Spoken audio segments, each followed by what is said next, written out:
This is the Graco SnugRide 30 base installed in the middle seat of my 2011 Honda Odyssey EX 8-passenger minivan with the seat belt. You can see there where the latch, it leans into the belt path, but that's normal for these seats, I think. You can see here the green recline is solidly in the green. The recline foot is set to 3 at its lowest, but here's the part that drives me crazy. Non-dominant hand at the belt path, firm handshake. Check this out. Way more than an inch. So in other words, a seatbelt install in this location is incompatible with this particular seat. Not only that, let me pull the camera back a bit. This overhang, not quite sure where the overhang is supposed to be measured from the edge of the seat or where the base lifts up from the seat. Basically, this whole thing is just driving me crazy.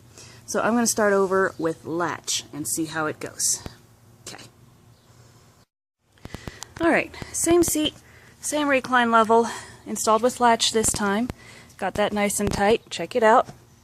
No movement. Let me actually move into the car myself so I can have a little bit more leeway with my arms.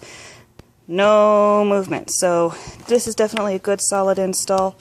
The recline is very, very good. If I lift it up, of course, you'll see the red on this side, but come on, you. I don't know. It could stand to be finagled. If I push it down just a little bit. Still not perfectly happy with it. Let me show you this down here. Again, the seat lifts off, or the base lifts off of the seat here about, what is that, 4 or 5 inches, and then we again have this overhang of 4 inches. I don't know. I'm just not liking the SnugRide here in the middle seat. I'll pop the bucket on and see if that changes it at all, but so far I'm not liking it in the middle. Alright, same setup with the infant seat plunked in. Again, no movement. The recline looks a lot better. It's completely green instead of just maybe possibly not. Still not happy with this. You can see right here, that's the last point of contact that the base makes with the car seat. Still got a lot of overhang. I've got my handy dandy tape measure here. Let me see if I can use this camera to help direct where in the world I'm supposed to be measuring. I don't know. It's either 5 inches, or if I pull it straight across, it's 4 inches worth of overhang. I'm going to try this in the outboard seat, which is kind of where I was planning on putting it anyway. Okay. Alright, same base.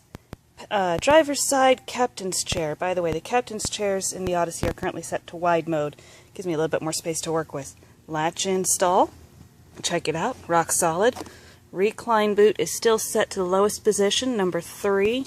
I was a little bit disappointed because that's the only one that keeps the red line over here gone and invisible. You see, there it is, but you gotta really tilt to look at it. So I'm more or less happy with that.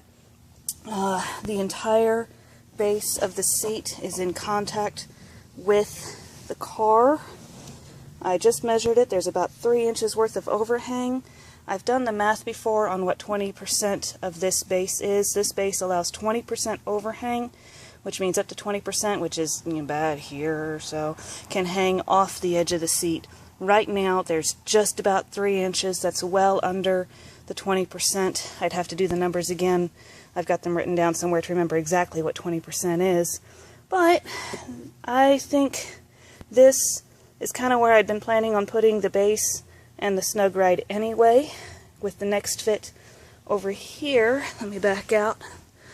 I'm going to put my next fit over here in the passenger side captain's chair. That way, whenever Kyle climbs in and I need to buckle him, then I can sit on that middle seat and buckle him in. That way I'm not having to constantly go from one side of the van to the other. That's my hope. That's my goal. And I just now realized I have less than a month until my delivery date, and I haven't set up a car seat check to make sure that all of this works. So really hoping it does the trick.